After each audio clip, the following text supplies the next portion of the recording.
Hello friends, welcome to रोजगार algorithm. जैसा आप सभी जानते हैं कि हमारी प्रीवियस ईयर की सीरीज चल रही है फॉर बीपीएससी एस्पिरेंट्स, तो उसी का ये अगला पार्ट है। वीडियो में आगे बढ़ने से पहले एक छोटी सी रिक्वेस्ट है, अगर आप इस चैनल पर नए हैं तो चैनल को सब्सक्राइब जरूर करें, और अगर ये वीडियो को पसंद आए तो वीडियो को लाइक भी करना ना भूलें। तो चलते हैं क्वेश्चन नंबर 16 से। बिहार में परमानेंट सेटलमेंट लागू करने का कारण था: ए, जमींदारों का जमीन पर अधिकार न रहना; बी, जमींदारों के लिए वंश परंपरागत अधिकार को स्वेच्छा से हस्तांतरित करने का अधिकार; सी, भू राजस्व का राजस्व निर्णय करना; डी, जमींदारी प्रथा का निर्मूलन। इसका हो जाएगा ऑप्शन नंबर सी, भू राजस्व का राजस्व निर्णय करना। व्याख्या देख लेते हैं।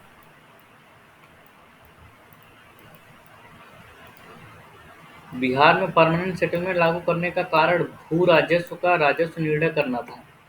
इसके द्वारा सरकार को एक अस्थायी आय प्राप्त होने लगी, जिससे भावी सरकारी खर्चों का बजट निर्मित करने में सुविधा होने लगी। चलते हैं नेक्स्ट क्वेश्चन पे।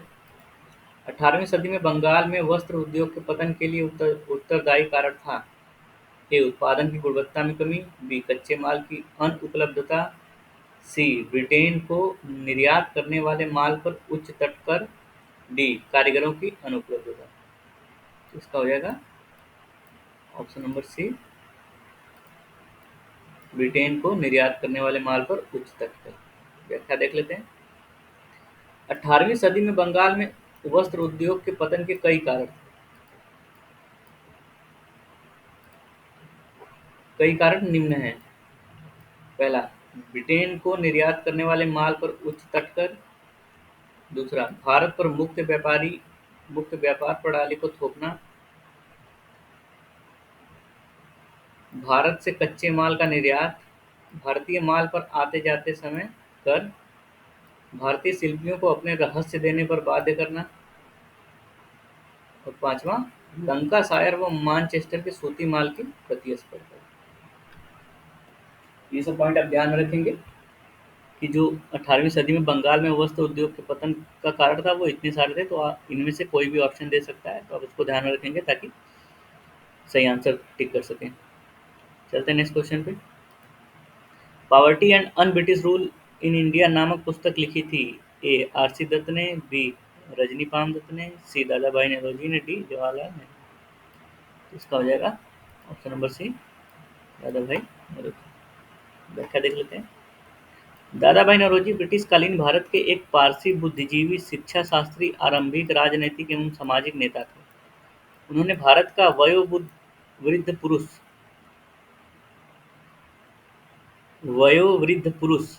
Grand old man of India कहा जाता है। उन्होंने poverty and un British rule in India नामक पुस्तक लिखी तथा गुजराती भाषा में रस्त गुफ्तार साप्ताहिक पत्र को निकाला। 1892 में फिनसबरी क्षेत्र से पार्लियामेंट के लिए निर्वाचित हुए। वे 1886, 93 व 1906 में इंडियन नेशनल कांग्रेस अधिवेशन की अध्यक्षता की। तो ये तो आंसर हो ही गया कि poverty and un British rule in India पुस्तक कौन लिखा था? दादा भाई नौरोजी ने। उनके बारे में ये कुछ आप इम्पोर्टेंट चीज ध्यान में रखेंगे, जैसे उनको क्या कहा जाता है? Grand old man of India कहा जाता है। और उन्होंने 1892 में पार्लियामेंट निर्वाचित हुए, और जो इंडियन नेशनल कांग्रेस की अध्यक्षता थी उसमें ये 3 बार चुने गए थे। इसमें 1886, 93, 1906, ये 3 डेट आपको याद रखनी है। चलते हैं नेक्स्ट क्वेश्चन पे। तो इसका अगला पार्ट है 1857 का। तो देखते हैं पहला क्वेश्चन इसका। मार्च 1857 में मंगल पांडे ने विद्रोह का प्रारंभ कहाँ पर किया? ए, दिल्ली; बी, बैरकपुर; सी, मेरठ; डी, कानपुर। ये हो जाएगा ऑप्शन बी, बैरकपुर की छावनी, हम सभी जानते हैं। व्याख्या देख लेते हैं इसका। 29 मार्च 1857 को भारतीय राष्ट्र स्वतंत्रता सेनानी में मंगल पांडे ने बैरकपुर छावनी में 2 ब्रिटिश अधिकारियों को ह्यूशन और बाग के खिलाफ विद्रोह किया था।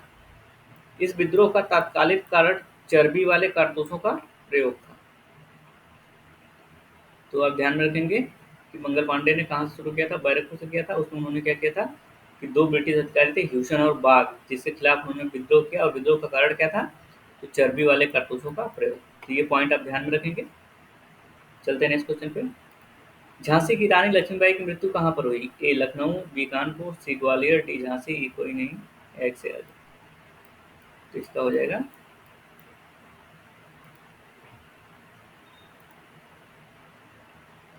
इसका हो जाएगा ऑप्शन नंबर सी, ग्वालियर। व्याख्या देख लेते हैं। रानी लक्ष्मीबाई का जन्म 19 नवंबर 1835 को वाराणसी में हुआ था। 18 जून 1858 को ग्वालियर के पास कोटा की सराय में ब्रितानी सेना से, सॉरी, ये ब्रिटिश सेना की बात कर रहा है, तो ब्रिटिश सेना से लड़ते लड़ते रानी लक्ष्मीबाई की मृत्यु हो गई। चलते हैं इस क्वेश्चन पे। 1857 के विद्रोह को किसके द्वारा प्रथम भारतीय स्वतंत्रता संग्राम के रूप में वर्णित किया था? A V D Savarkar, B Bal Gangadhar Tilak, C R C Majumdar, D Dadabhai Naoroji, E कोई नहीं है ऐसे अभी। तो इसका हो जाएगा option number A V D Savarkar. व्याख्या देख लेते हैं। 1857 के विद्रोह को वी डी सावरकर ने अपनी पुस्तक the Indian war of independence 1857 में प्रथम भारतीय स्वतंत्रता संग्राम के रूप में वर्णित किया। आर सी मजूमदार ने अपनी पुस्तक the sepoy mutiny and the revolt of 1857 में 1857 विद्रोह को न तो प्रथम, न ही राष्ट्रीय तथा न ही स्वतंत्रता संग्राम माना है। चलते हैं इस क्वेश्चन पे। 1857 ईस्वी के विद्रोह के एक नेता कुंवर सिंह किस स्थान से संबंधित है? ए ग्वालियर, बी जगदीशपुर, सी झांसी, डी मेरठ, कोई नहीं है ऐसे। इसका हो जाएगा ऑप्शन नंबर बी, जगदीशपुर। तो ये आप ध्यान रखेंगे, ये बहुत बार क्वेश्चन में पूछा जाता है कुंवर सिंह के बारे में। तो इनके बारे में कोई भी पॉइंट आपको मिले तो उसको नोट करते जाइए। व्याख्या देख लेते हैं। 1857 ईस्वी के विद्रोह के प्रसिद्ध नेता कुंवर सिंह बिहार के तत्कालीन शाहाबाद जिले, वर्तमान भोजपुर जिले के जगदीशपुर से संबंधित थे। कुंवर सिंह के नेतृत्व में विद्रोहियों ने कई बार ब्रिटिश सेना को पराजित किया। उल्लेखनीय है कि 1857 के महान विद्रोह का आरंभ मेरठ के सैनिकों द्वारा किया गया। झांसी में विद्रोह का नेतृत्व झांसी की रानी लक्ष्मीबाई ने किया था। चलते हैं नेक्स्ट क्वेश्चन पे। 1857 के विद्रोह के समय दिल्ली का प्रभारी अंग्रेज अधिकारी कौन था? A general Hewitt, B lieutenant Hudson, C lieutenant Willoughby, D John Nicholas, E कोई नहीं है इससे। ये हो जाएगा ऑप्शन नंबर ए,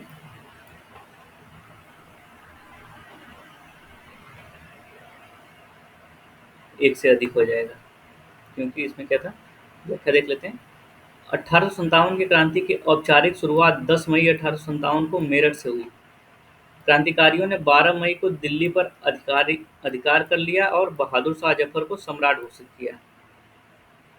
उस समय दिल्ली के प्रभारी ब्रिटिश अधिकारी लेफ्टिनेंट हडसन और जॉन निकोलसन थे। अतः विकल्प की सही है। 1857 की क्रांति के समय विद्रोह का केंद्र एवं ब्रिटिश अधिकारी। तो ये कुछ पॉइंट्स है जो आपको ध्यान में रखने हैं।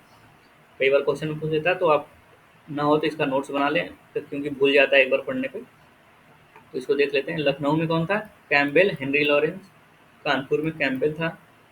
इलाहाबाद में कर्नल नील था। झांसी में ह्यूरोज था। बरेली में कैम्पबेल था। दिल्ली में निकोलसन और हडसन। चलते हैं नेक्स्ट क्वेश्चन पे। इनमें से किसने 1857 में विद्रोहियों को धोखा दिया था?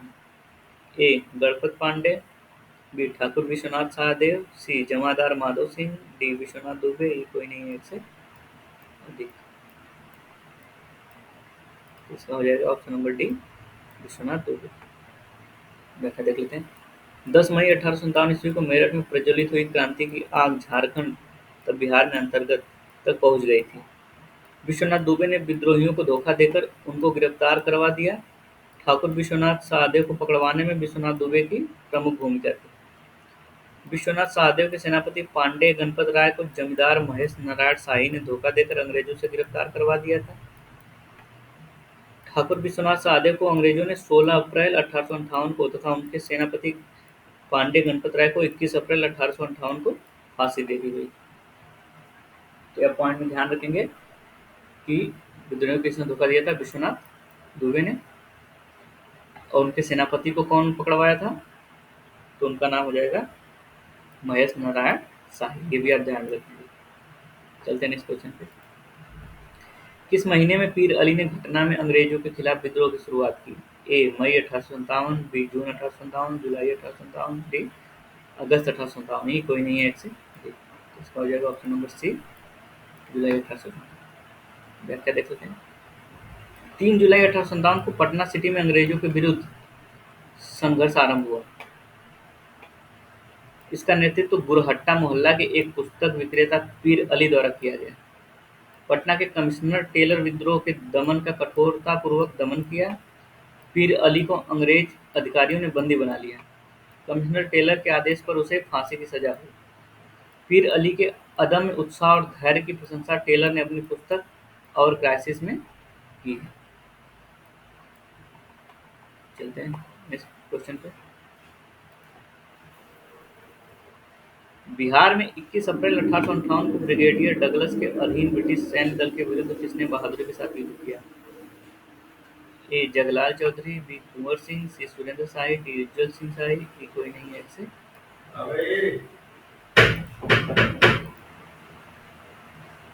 चलते हैं नेक्स्ट क्वेश्चन पे। बिहार में 21 अप्रैल 1858 को ब्रिगेडियर डगलस के अधीन ब्रिटिश सैन्य दल के विरुद्ध किसने बहादुरी के साथ युद्ध किया?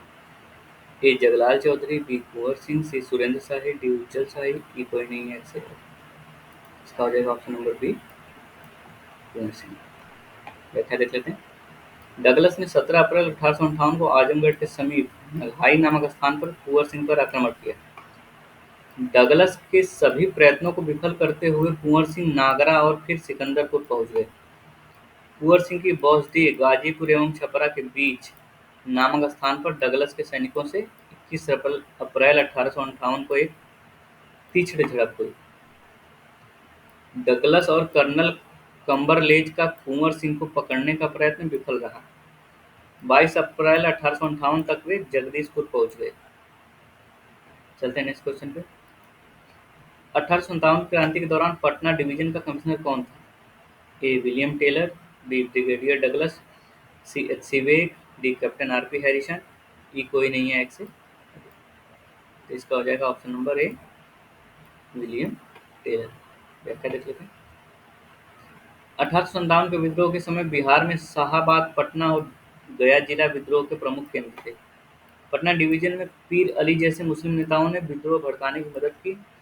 विद्रोह के समय पटना डिवीजन का कमिश्नर विलियम टेलर था। टेलर ने पटना के 3 प्रभावशाली मौलवियों मोहम्मद हुसैन, मोहम्मद अहमदुल्लाह और वजीबुल हक को विचार विमर्श हेतु जून 1859 में बुलाया था। विचार विमर्श के पश्चात वहाबियों की सहायता के आरोप में गिरफ्तार कर नजरबंद कर दिया। चलते हैं इस क्वेश्चन पे। 1857 की क्रांति सर्वप्रथम कहाँ से प्रारंभ हुई? ए लखनऊ, बी इलाहाबाद, सी झांसी, डी मेरठ। ये कोई नहीं है इससे। इसका हो जाएगा ऑप्शन नंबर डी, मेरठ। व्याख्या देख लेते हैं। 1857 संग्राम की ब्रिटिश शासन के खिलाफ एक बड़ी और अहम घटना थी। इस क्रांति की शुरुआत 10 मई 1857 ईस्वी को मेरठ से हुई, जो धीरे धीरे कानपुर, बरेली, झांसी, दिल्ली, अवध आदि स्थानों पर फैल गई। इस विद्रोह की औपचारिक शुरुआत 10 मई 1857 को हुई, किंतु इससे पूर्व 29 मार्च 1857 को बैरकपुर छावनी के 34वीं फैक्ट्री के सिपाही मंगल पांडे ने चर्बी युक्त कारतूस के प्रयोग के विरोध में अपने अधिकारी लेफ्टिनेंट बाग एवं भूषण को गोली मारकर विद्रोह का शंखनाद कर दिया। इसके बाद विद्रोहियों ने 12 मई को सुबह दिल्ली पर अधिकार कर लिया तथा मुगल बादशाह बहादुर शाह को भारत का सम्राट घोषित कर दिया।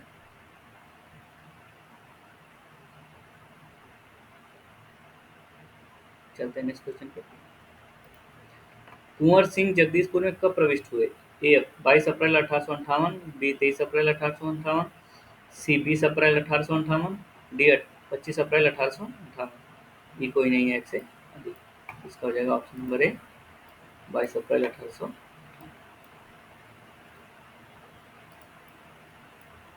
व्याख्या देख लेते हैं। कुंवर सिंह सन 1857 के प्रथम भारतीय स्वतंत्रता संग्रामी के सिपाही और महानायक थे। कई युद्ध में ब्रिटिश सेना को पराजित कर कुंवर सिंह ने 22 अप्रैल 1858 को पुनः जगदीशपुर में प्रविष्ट हुए। उन्होंने 23 अप्रैल 1858 को जगदीशपुर के पास अंतिम लड़ाई लड़ी। ईस्ट इंडिया कंपनी के भाड़े के सैनिकों को उन्होंने बुरी तरह खदेड़ दिया। उस दिन बुरी तरह घायल होने पर भी इस बहादुर ने जगदीशपुर किले से अंग्रेजों का यूनियन जैक नाम का झंडा उतार कर ही दम लिया। वहां से अपने किले में लौटने के बाद 26 अप्रैल 1858 को इन्होंने वीरगति प्राप्त की। चलते हैं नेक्स्ट क्वेश्चन पे।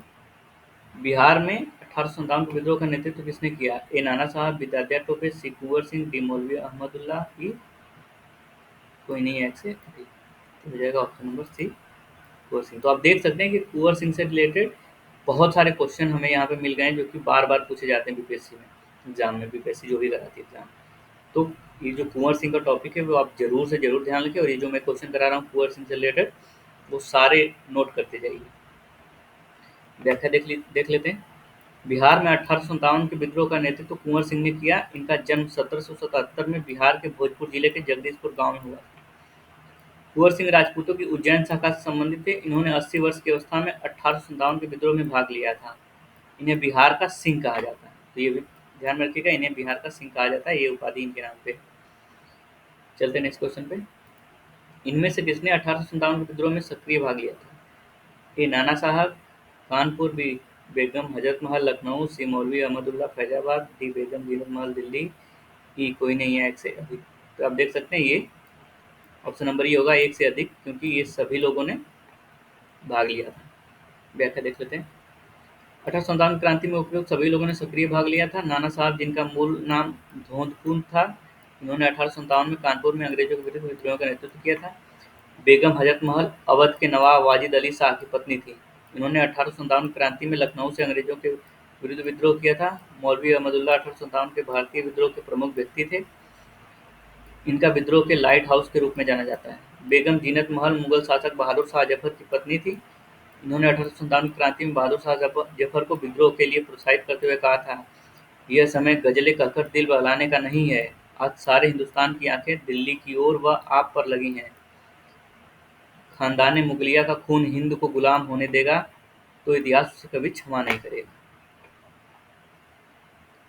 चलते हैं नेक्स्ट क्वेश्चन पे। मार्च 1857 में मंगल पांडे ने विद्रोह का प्रारंभ कहाँ पर किया? ए दिल्ली, बी बैरकपुर, सी मेरठ, डी कानपुर। हम सभी जानते हैं कि ये बैरकपुर में किया था उन्होंने, तो इसका ऑप्शन नंबर भी बिल्कुल सही हो जाएगा। व्याख्या देख लेते हैं।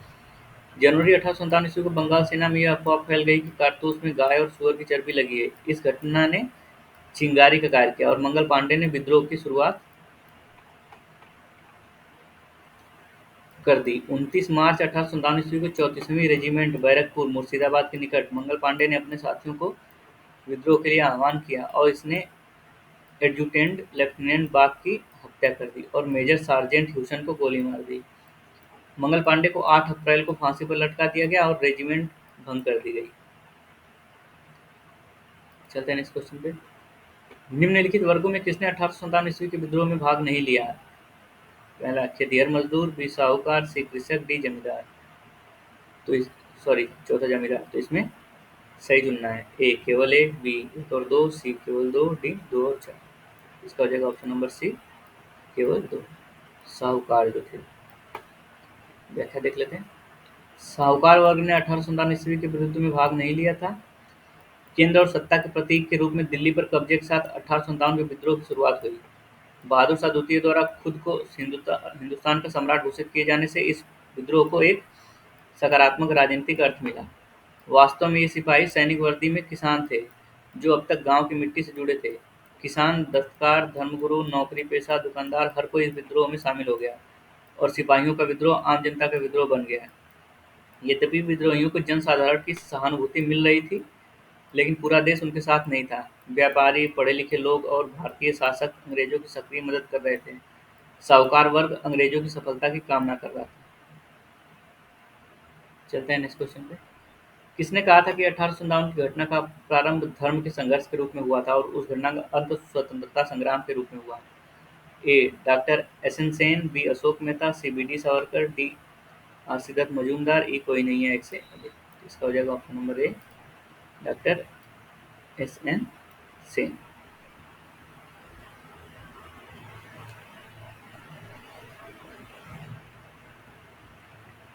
व्याख्या देख लेते हैं।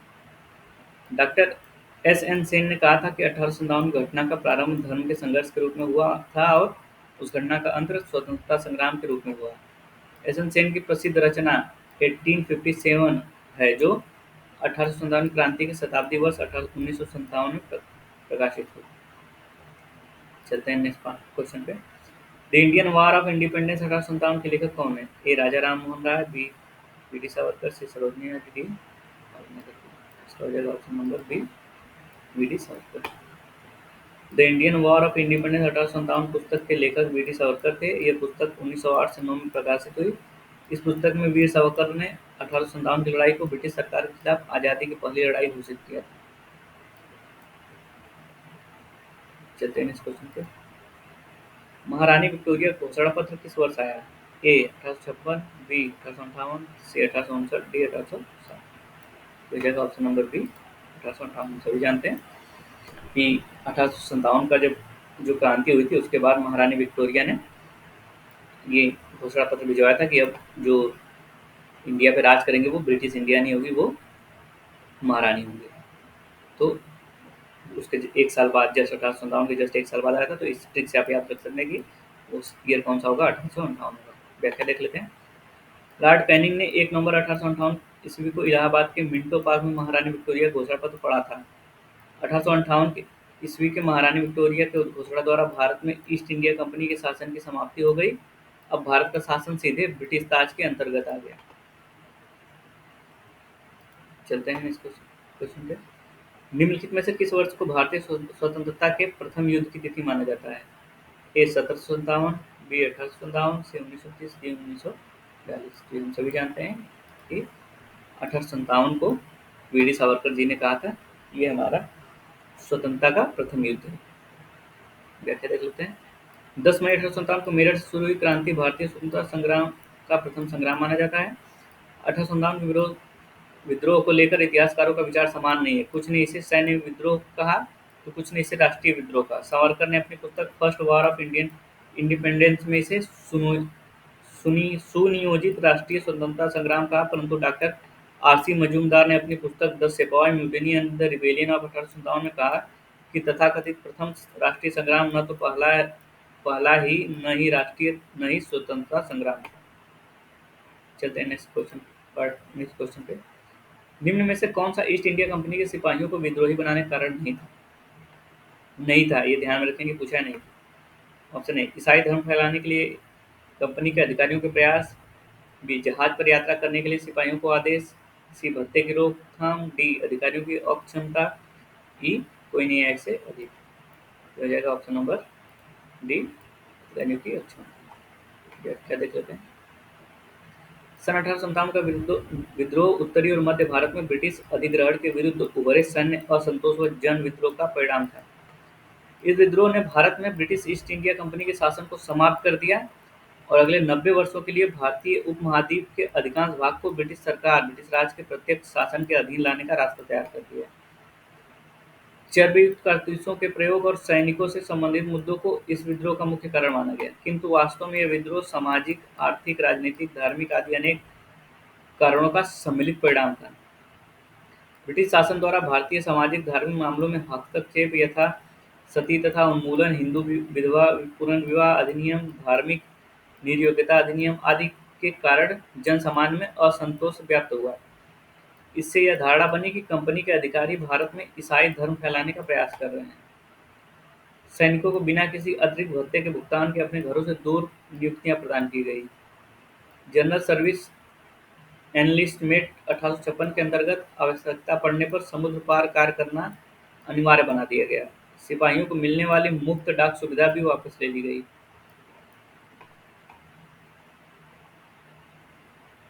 व्याख्या देख लेते सॉरी नेक्स्ट क्वेश्चन देखते हैं। मुगल बादशाह बहादुर शाह जफर के बारे में कहा जाता था कि उसके साम्राज्य की सीमा थी। ए चांदी चौक से पालम, दिल्ली से बिहार, सी पेशावर से बिहार, डी पेशावर से वाराणसी, ई कोई नहीं है एक से अधिक। इसका हो जाएगा ऑप्शन नंबर ए चांदनी चौक से पार। देखते हैं। बहादुर शाह द्वितीय को बहादुर शाह जफर के नाम से जाना जाता है। वह मुगल वंश का अंतिम शासक था। इसे 1857 के विद्रोह का नेतृत्व प्रदान किया गया। अंग्रेजों ने इस विद्रोह का दमन कर दिया तथा बहादुर शाह जफर को रंगून वर्मा निर्वासित कर दिया, जहाँ उसकी मृत्यु हो गई। बहादुर शाह जफर 1837 से 1857 तक मुगल शासक रहा। वह अकबर शाह द्वितीय तथा लाल बाई का दूसरा पुत्र था। उसका वास्तविक शासन मात्र लाल किले के अंदर ही सीमित था। वह एक प्रतिभाशाली उर्दू शायर तथा संगीतकार भी था। उसने कई गज़लें लिखी तथा उसके दरबार में मिर्ज़ा गालिब, दाग तथा भूमि जैसे शायर रहते थे। चलते हैं नेक्स्ट क्वेश्चन पे। कुंवर सिंह अंग्रेजों के खिलाफ 1857 के विद्रोह में किस जगह शामिल हुए? ए आरा, बी पटना, सी बेतिया, डी वाराणसी। कोई कोई नहीं है इससे अधिक। हो जाएगा ऑप्शन नंबर ए आरा। व्याख्या देख लेते हैं। 1857 के विद्रोह के दौरान बिहार में विद्रोहियों के नेता जगदीशपुर आरा के जमींदार कुंवर सिंह थे। उस समय कुंवर सिंह 80 वर्ष आयु के थे। विद्रोह के समय उन्हें बिहार का सिंह कहा जाता था। कुंवर सिंह ने अपने विद्रोह का झंडा बिहार से बाहर रोहतास, मिर्जापुर, रीवा, बादा, लखनऊ तक फहराया। युद्ध में घायल होने के कारण 26 अप्रैल 1858 को उनकी मृत्यु हो गई और बिहार लोक सेवा आयोग ने इसे संशोधित उत्तर पत्रक में बी कर दिया था। चलते हैं इस क्वेश्चन पे। 1857 में भारत का गवर्नर जनरल कौन था? ए वेलेजली, बी डलहौजी, सी कैनिंग, डी मिंटो। नहीं जानते हैं। इसका हो जाएगा ऑप्शन नंबर सी कैनिंग। तो ये भारत का अंतिम गवर्नर जनरल और पहला वायसराय था, तो ये आप ध्यान में रखेंगे कैनिंग के लिए। देख लेते हैं। गवर्नर जनरल के पद पर कैनिंग की नियुक्ति 1856 ईस्वी में हुई थी। 1857 के महाविद्रोह के बाद 1858 में एक अधिनियम पारित कर भारत का शासन कंपनी से ब्रिटिश सरकार ने अपने हाथ में ले लिया। गवर्नर जनरल का पदनाम बदलकर वायसराय कर दिया गया था। वायसराय के पद पर कैनिंग 1858 से 1862 ईस्वी तक रहा। चलते हैं इस क्वेश्चन पे। निम्नलिखित में से कौन सा कथन सही है? ए 1857 में दरभंगा, डुमरा और हटवा के महाराजाओं और उनके साथी जमींदारों ने आदमी तथा पैसे से अंग्रेजों की मदद की। बी 1857 में दरभंगा, डुमराव, हटवा के महाराजाओं और उनके साथी जमींदारों ने आदमियों से अंग्रेजों की मदद की, पैसे से नहीं। सी 1857 में दरभंगा, डुमराव और हटवा के महाराजाओं और उनके साथी जमींदारों ने पैसे से अंग्रेजों की मदद की, आदमियों से नहीं। या डी 1857 में दरभंगा, डुमराव और हटवा के महाराजाओं उनके साथी जमींदारों ने अंग्रेजों का विरोध किया। इसका हो जाएगा ऑप्शन नंबर ए। देख सकते हैं 1857 में दरभंगा, डुमराव, हटवा के महाराजाओं और उनके साथी जमींदारों ने आदमी तथा पैसे से अंग्रेजों की मदद की, तो दोनों से मदद की थी। चलते हैं नेक्स्ट क्वेश्चन पे। जगदीशपुर के किस व्यक्ति ने 1857 ईस्वी के विप्लव में क्रांतिकारियों का नेतृत्व किया? ए कुंवर सिंह, बी चंद्रशेखर, सी तीरथ सिंह, डी राम सिंह। इसका हो जाएगा ऑप्शन नंबर ए। सभी जानते हैं, बहुत बार पढ़ चुके हैं। चलते हैं नेक्स्ट क्वेश्चन पे। 1857 के विद्रोह के बाद ब्रिटिश सरकार ने सिपाहियों को इन प्रांतों से चयन किया। ए उत्तर प्रदेश में बिहार के ब्राह्मण, बी पूर्व से बंगाली एवं उड़िया, सी गोरखा, सिख एवं पंजाबी उत्तर प्रांत से, डी मद्रास प्रेसिडेंसी एवं मराठा। इसका हो जाएगा option number C Gorkha, Sikh एवं पंजाबी उत्तर प्रांत से। व्याख्या देख लेते हैं।